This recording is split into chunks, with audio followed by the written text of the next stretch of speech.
मेरा नाम राधा देवी है। मेरे पूर्वज मेरे ससुराल जी गौतम नाम थे। 100 साल की उनकी उम्र थी, इसलिए उन्होंने हमें सारी बातें बताई है। जैसे ये डूंगरपुर हमारे यहाँ ऊपर गांव के पास में ही हरिजन जी मंदिर है, हरियाणी जी मंदिर है।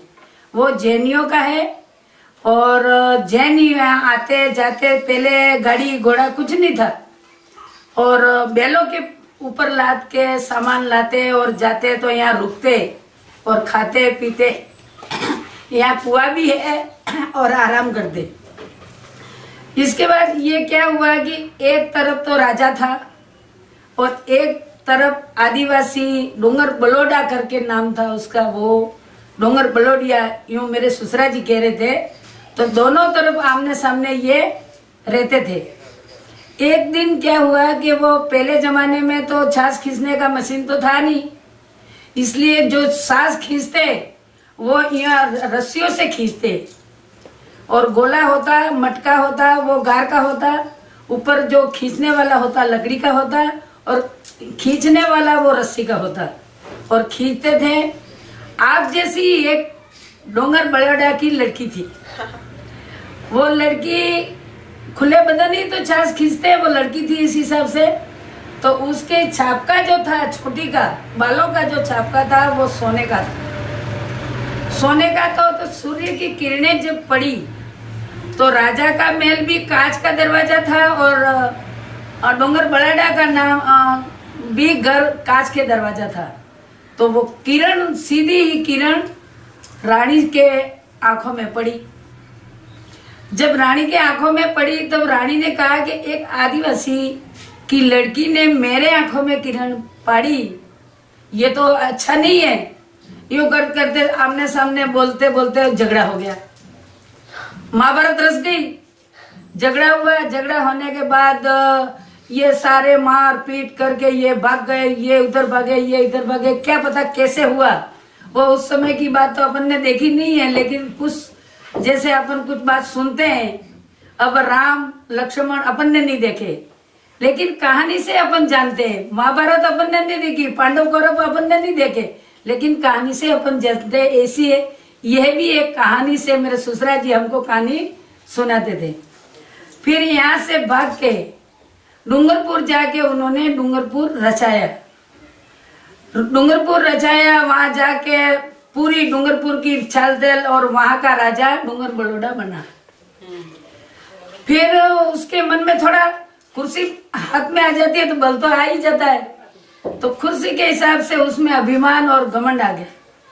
घमंड के हिसाब से उन्होंने वहां डूंगरपुर में जैन ज्यादा रहते थे, तो जैनियों की लड़की से शादी करने का उसने सोचा और कहा कि जैनियों की लड़की से हम शादी करेंगे। तो उनको माँ बाप को, बच्ची के माँ बाप को कहा कि हम शादी किए बिना छोड़ेंगे नहीं। तब उस जैन ने ही सोचा कि अब ये तो राजा है, उससे तो अपन कुछ कर नहीं सके। तो उन्होंने सोचा कि किसी से बात करें, किसी की फरियाद को बताएं, तभी तो पता चले। यूं करके वो उदयपुर गए। उदयपुर जाके वहाँ राजा का राज था कि हे राजा, हमारे बहुत ही विपत्ति आ गई है। डूंगर बड़ोड़ा करके हमारे डूंगरपुर में राज कर रहा है और जैनियों की लड़की से शादी करने का उन्होंने कहा है। फिर राजा साहब ने सोचा ये तो अनर्थ है, गलत है। भले ही राजा है, हम भी राजा है, तो ये तो गलत ही गलत है। तो फिर उन्होंने सोचा कि कोई बात नहीं है, करने को गए तो उसको बारात को बुला लो। फिर उन्होंने चारों तरफ बांस जैसे एक हंदेड़ा करके एक लकड़ी है, उस लकड़ी के चारों तरफ बाड़ लगाई और इतनी बाड़ ऐसी तकड़ी लगाना कि कोई इंसान बाहर निकल नहीं सके। और जैसे आपने अभी वाटिका बनाते ऐसे वाटिका बना दी। बांस और हंदेड़े के लकड़े की पूरी वाटिका बना दी और एक दरवाजा रखा। फिर उन्होंने कहा उनको ऐसा दारू पिलाओ, अच्छा दारू गाड़ो, वो दारू उनको अच्छी तरह पिलाना और फिर हम आ जाएंगे।